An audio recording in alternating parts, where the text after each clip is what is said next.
Құрметті көрермендер, біздің студиямыздың қадірлі қонағы Жетісу мемлекеттік университетінің оқытушысы ақын Айбек Сайдахмет. Ағай, қайырлы таң. Студиямызға қош келдіңіз. Жайғасыңыз. Жалпы енді өзіміздің дәстүрлі сұрағымыздан бастасақ, сіздің таңыңыз қалай басталады, неден басталады?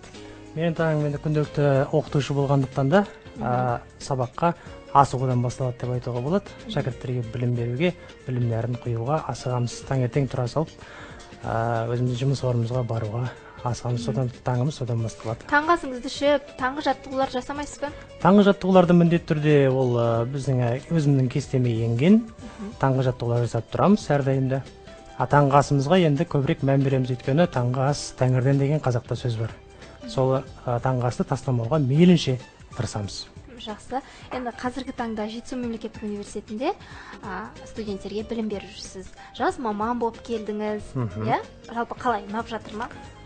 Енді келгелі бері көпте бола қойған жоқ, бір 3-4 айдан жүзі болды. Осы 4 айдың ішінде өзіміздің ұжымға болса да, жалпы кафедраға болсын, жалпы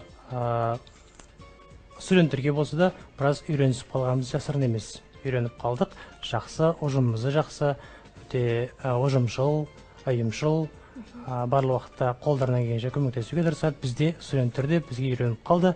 Әзірге барлығы жақсы. Жақында енді Алматы, Астана қаласында өткен республикалық патриоттық радиофестивалі өтті. Сол жерде лауреат атанып келдіңіз. Құтты болсын. Ал енді осы турасында айта отырсаңыз.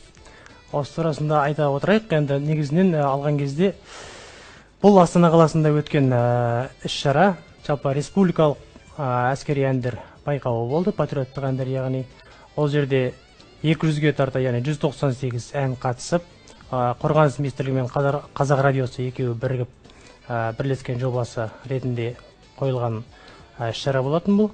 200-ге тарта ән қатысып, 150 ақын, 160 сазгер, яғни композитор дейміз, сазгер қатысып, соның ішінен бір 16 ән іріктеліп шықты. Сол 16 әннің ішінде енді Аллаға шүкір деп айтамыз, біздің де әніміз бар екен.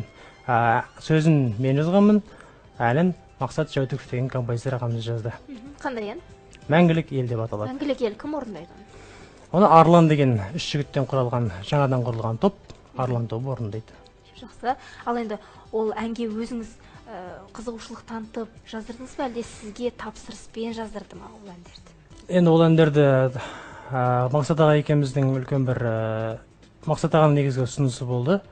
Бір әніне енді әрқашанда мен студиясына барып тұратынмын, әндеріне сөз жазып жүргеннен кейін бір әннің сөзін апарған кезімде бұл кісі, яғни ол сәуір айының іші болатын. Айбек, осындай маған бір идея келіп тұр. Осындай бір президентіміз, осы елбасымыз жолдауында мәңгілік ел деген сөзді айтып қалды. Сол сөзге байланысты бір ән жазсақ, мәңгілік ел деген тақырыпқа қалай қарайсың деді. Содан кейін мен ойланып көрдім да, енді оған дайын ән бар маға деп сұрап едім. Мына бір әнді көрсең қалай болады, келе ме, келмей ме деп сұрады. Көрейік, тыңдайық деп, екеуміз студиясына кіріп отырып, әнді тыңдадым. Мейлінше жақсы ән екен. Қайырмасында мәңгілік ел деп қайталанатын жері бар. Сол жерге мәңгілік ел деген сөз алғаш рет менің көкейіме ұялады. Әринаға келеді екен, жақсы ән екен деп, алайын, сөз жазайын деп едім. Онда 3 күн мұрсат беремін деді. 3 күн. 3 күннің ішінде, енді ол кезде өзім Қазақ ұлттық университетінде магистратурада оқимын, журналистика факультетінде. Магистратурада оқып жүрген кезім диссертация жазу керек. Диссертацияны түнде жазып, әнге күндіз отырып деген секілді. Ол әннің де шығу тарихы біраз былай айтқанда енді жыр болды деп айтуға болады. 3 күннің ішінде енді мұрсат аз болғаннан кейін уақыт өте тар, сондықтан да сол ауқымда, сол тар ауқымда біз жұмыс істеуімізге тура келді. Кітапханаға барып іздендік, елбасымыздың барлық жолдауларын қарап шықтым. Соның нәтижесінде дүниеге келген ән болды. Сол әннен 1-2 шумақ орындап бере аласыз ба қазір? Орындап бергенде несін, сөзін оқып берейін? Жақсы, оқып беріңіз. Мен әнші емеспін, орындап бере алатынымды.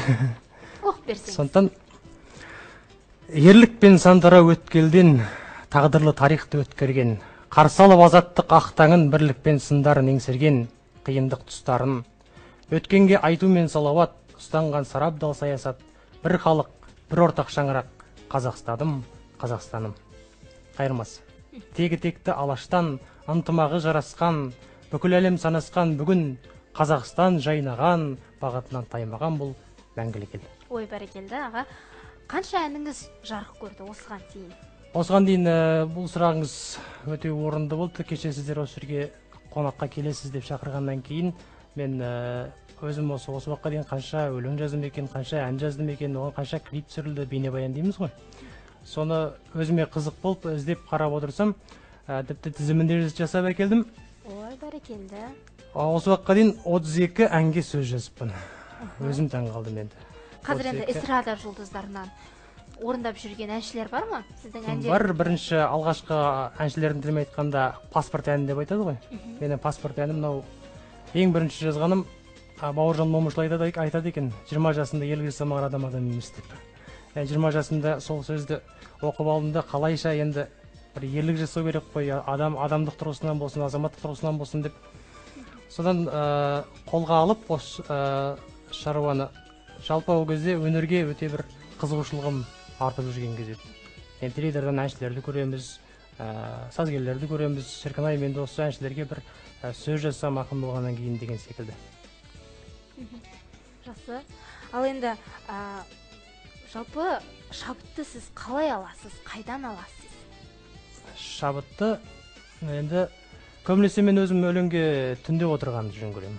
Түнде тыныштық, өте бір жаныңа бір жақсы ойлар келетін бір жүрегіңе.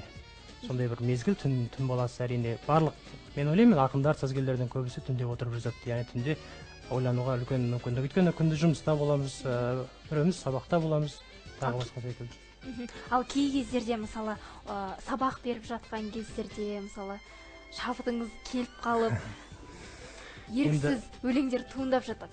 Кей жағдайда бола ма сондай жағдайлар? Енді әрине ондай жағдайлар болып тұрады. Өте жиі кездеседі деп айтуға да болады. Бір ойламаған жерде, автобуста болсын, сабақта болсын, көшеде жүрген кездерде бір аяқ астынан бір шабыт келіп, бір-екі шумақ өлең келіп кейде. Оны бір түртіп жаза алмай қалатын кезеңдер де болып жатады. Онда мейлінше енді түртіп жазып алуға тырысамыз, бірақ сонда да жаза алмай қалатын бір қысталаң сәттер туып қалады. Жер кезінде жазып алмасаңыз, ол ойыңызға қайтадан келмейді. Шабыт деген шу асау дейді ғой, ол бас бермейді, аузы салғызбай кетеді, тізгін тартқызбай кетеді. Сондықтан да ол мейлінше жазып алмасаң, жазып алуға енді тырысамыз, бірақ көбінесе жазып алмай қалып жатамыз. Жақсы, енді осы әнге сөз жазу қалай ойыңызға келді? Сол жаңағы әңгімеден шығады, бастап келе жатыр едім. Арман Дүйсенов деген ағамыз бар, өнерде жүрген. Сол Арман Дүйсенов ағамызға хабарласып, осындай мен әнге сөз жазсам деп едім деп, осының алдында Қазақ ұлттық университетіне түспей тұрып, мен Жаркент қаласында педагогикалық колледжде оқыдым. Сол жерде жүрген кезде ол кісіге звондап, мен қоңырау шалып жүргем. Сол кезде Қазақ ұлттық университетіне оқуға түстім 2007 жылы. Сол жылы 20 жастамын, Арман ағаға звондадым, Арман аға осындай мен қалаға келдім, Алматыға, енді өнер жолына қалай қадам бассам болады деп. Содан басталды, мені Бейбіт Қорғанмен таныстырып, ең алғашқы әнім паспорт әнім Жан ана болып Бейбіт Қорған орындап жүрген қазіргі таңда. Жан ана әніне клипте түсірілді. Жаңа айтқандай клип бейнебаян, 7 бейнебаяным бар екен.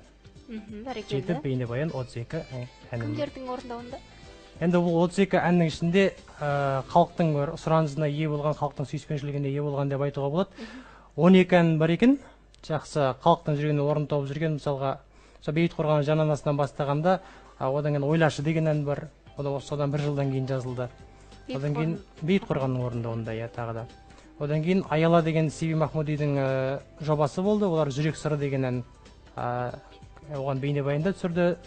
Қазақ радиосынан да тұрақты орындалып тұрады. Одан кейін жаңағы өзіміздің жаңағы айтылған мәңгілік ел.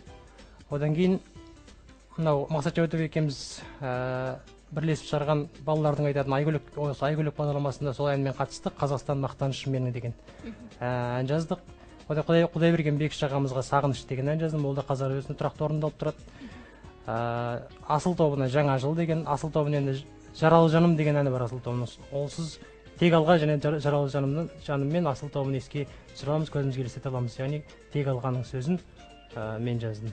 Ал хитке айналған жаңағы әндердің хитке айналғандар осылар енді жаңағы Ойлашы әні, одан кейін жаңағы Асыл тобының Жаңа жыл бар, Жаралы жаным бар, тек алға барлығы біледі. Одан кейін осы жақын арада жазылған бір Диета кезет деген топ бар. Диета кезет тобында Нұрбақыт Ертуғанұлы деген жігіт барармын деген ән, енді музыкасы ұйғыр халқынікі, бірақ қазақша сөз жаздық. Жақсы автобустардан, таксилерден, ұялы телефондардан естіп қалып жүрмін. Және ол да бір хит болып жүр деп айтуға болады. Жақсы. Ал енді Абырой авторлар қоғамының мүшесі екенсіз. Осы жайлы айта отырсаңыз. Енді ол да жаңағы әндерге сөз жазып жүргеннен кейін, ол әрбір ақынның болсын, сазгердің болсын, әншінің болсын, енді әншілердің одағы бір бөлік.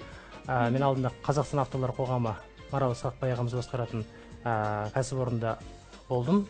Одан кейін Абырой өзіміздің халықаралық емес, Қазақ авторлар қоғамы олы халықаралық. Абырой өзіміздің Қазақстанның ішінде біздің құқығымызды қорғайтын бірден бір қоғам. Яғни ол жерге осындай 32 әнге сөз жазғаннан кейін де шығар, мүмкін мені өздері қоңырау шалып шақырып, сіз бізге неге тізімге тұрыңыз ақын ретінде, мәтін жазып жүрсіз әндерге, сондықтан да бізге тізімге тұрыңыз деп өздері қоңырау шалып, осы 2008 жылдары сол қоғамға мүше болдым. Содан бері мүшемін. Жақсы. Ал осы енді әнге сөз жазғанға қалама қаласыз. Тегін жазбайсыз. Енді әрине мойындау керек оны. Енді бірақ тегінде жазатын кезеңдер болады. Әншілер өзі, сазгерлер сұрайды кейде. Осындай бір алла разылығы үшін, енді бауырымыз деп қазақты білеміз ғой, енді өзіміз ағайынкешілікпен жазып беретін кезеңдер болады. Енді өзіміздің әрине жасырып жабатыны жоқ. Өзіміздің белгілі бір жазып жүрген бағамыз бар. Ең алғаш сол жазған әнімді $50 беріп, Бейбіт Қорғанға $50 жазып содан бастадым. Қазір одан көп шығар. Шүкір, енді қанша екен, енді 200-ге шығып қалдық. Жақсы. Ал енді отбасыңыз жайлы айта отырсаңыз. Отбасым осы 2 жыл болды. Отбасы құрғаныма. Осы Қазақ ұлттық университетінің бакалаврын бітіргеннен кейін ойда жоқта сол Тараздың Меркі ауданынан Мөлдір атты қызбен танысып, 2 жыл болды отбасын құрғанымызға. Бір ұлымыз бар, Аярсыз деген кішкентай.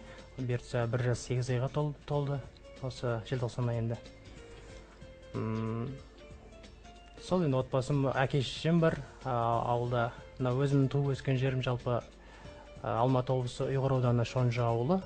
Әке-шешем сол жерде, екеуі үйдің жалғыз баласымын. Жақсы. Ал енді жеңгеміз қай салада қызмет істейді? Ақындық өнері бар ма, сізге жақын ба? Енді ол кісінің ақындық өнері әрине бар екен. Оны маған қосылғаннан кейін біраз өзі тоқтатып жүр ме, жасырып жауып жүр ме білмеймін. Мектепте өзі өлең шығарып ақын болған екен. Ол да негізінен алғанда өзі қазақ тіл әдебиетінің маманы. Сол Қазақ ұлттық университетінде оқыған, менен кейін 2 жылдан кейін бітірді.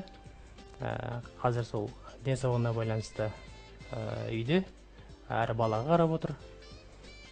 Енді бұйыртса ары қарай оқуын жалғастырып, жақсы бір мен секілді оқытушы ма, басқа бір маман иесі болып шығатын шығар, Алла қаласа. Жақсы. Ал енді әнге сөз жазудан өзге басқаша қандай тақырыптарға жазасыз? Әнге сөз жазудан өзге мен 3-ші сыныптан бастап жалпы өлең жазатын қасиетім бар. Енді бала кезде оны әрине қызық көріп бастадық.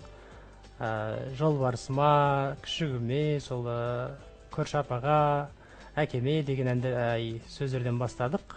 Тақпақ деп айтамыз, ол кезде бір шумақтан жазып бастадық.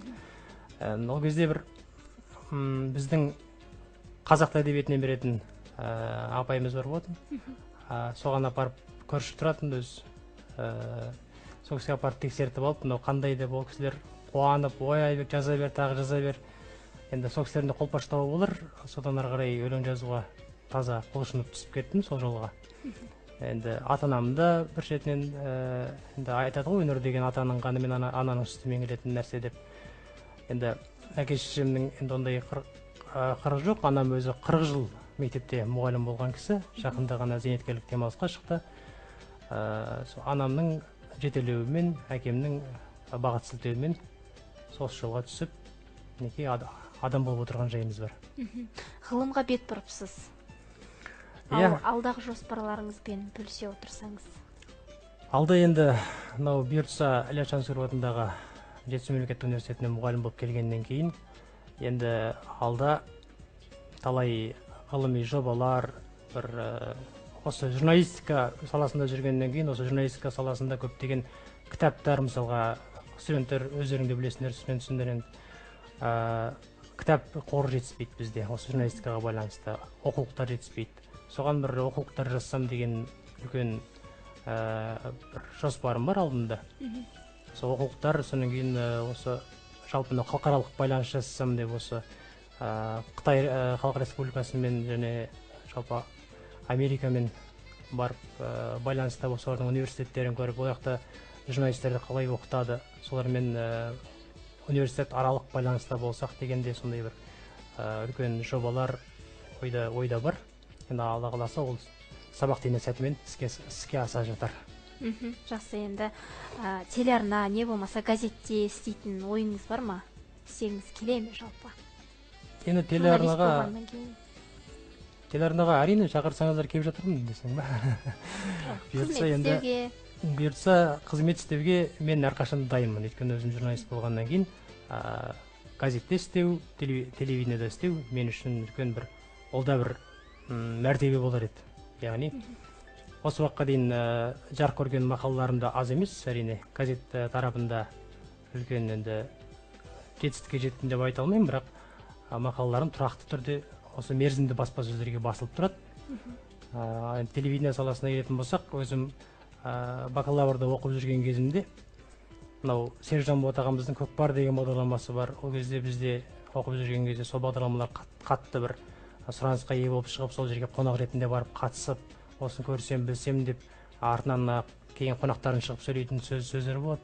Төрге шығып, сол жерде өзі ой пікірімді білдіріп, сөйтіп біраз телевидениеде жүрген кезім болған. Тағы да қолтаңба деген хабарларға қатыстым. Біраз редакторлық қызметтерді қызығушылықпен атқарып жүрдім. Қазақ радиосында дубляж бөлімінде практикада жүрген кезде сол жерге барып, Тоқтарбек Қамшыбай ағаларымызбен бірге Мақсат Исмағамбетов өзде дубляж бөлімінің бастығы болды. Сол кісі, ой, сенің даусың жақсы екен, негізі радиоға келеді сенің даусың. Радиоға барсаң, сен жақсы журналист боласың, радиода қазір журналистер жетіспей жатыр деген сондай бір ой пікірлерін, идеяларын беріп қалды.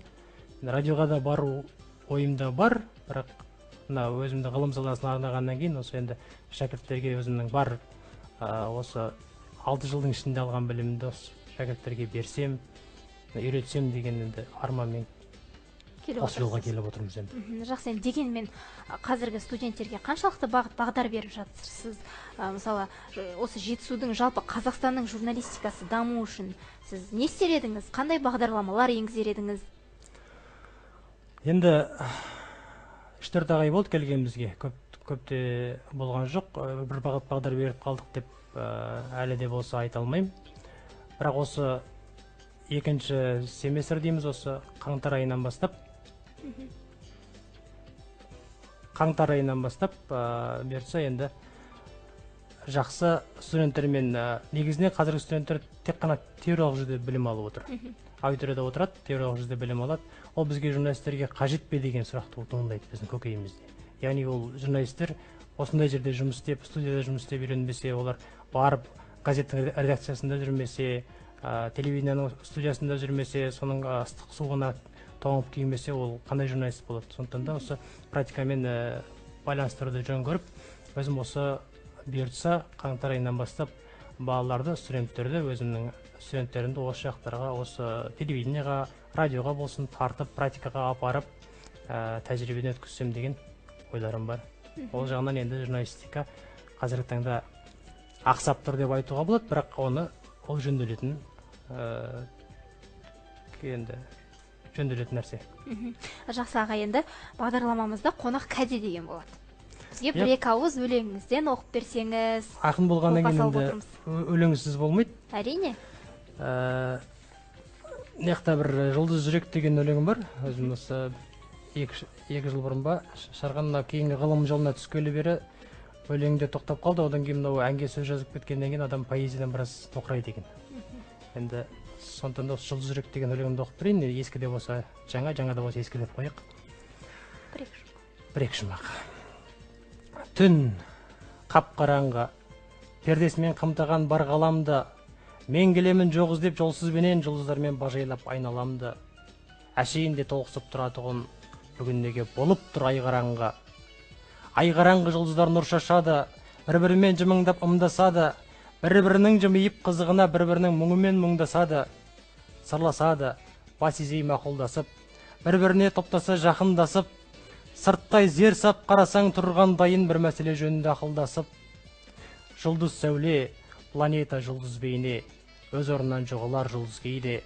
Жұлдыз ақты дейміз біз ондай кезде, олай емес, ол бәлкім мәңгілікке, адамдардың тысқары көз алдынан дамылдайтын бір ауық жерді іздейме. Бұл жалғанда біреуден біреу емескенде, бір-біріне жұлдыздай туыспенде, келемізде жарқырап жұлдыздайын, дамылдауға кетеміз қуыш жерге. Жұлдыз болсақ болайық, ей бауырлар, тек әйтеуір болмайық қуыс кеуде. Ой, бәрекелді аға. Ал енді көрермендеріңізге айтар тілегіңіз болса, тәуелсіздік келе жатқан тәуелсіздік күнімен құттықтасаңыз. Көрермендерді тәуелсіздік күнімен шын жүректен құттықтаймын. Тәуелсіздігіміз, ел болған егемендігіміз мәңгілік, тәуетер, тәуелсіздігіміз тұғырлы болғай. Рахмет аға, уақытыңызды бөліп студиямызға келгеніңіз үшін алғысымыз шексіз. Ал құрметті көрермендер, Айбек Сайдахмет ағамыздың сөзіне жазылған Нұр Астана әнін өздеріңізге ұсынамыз.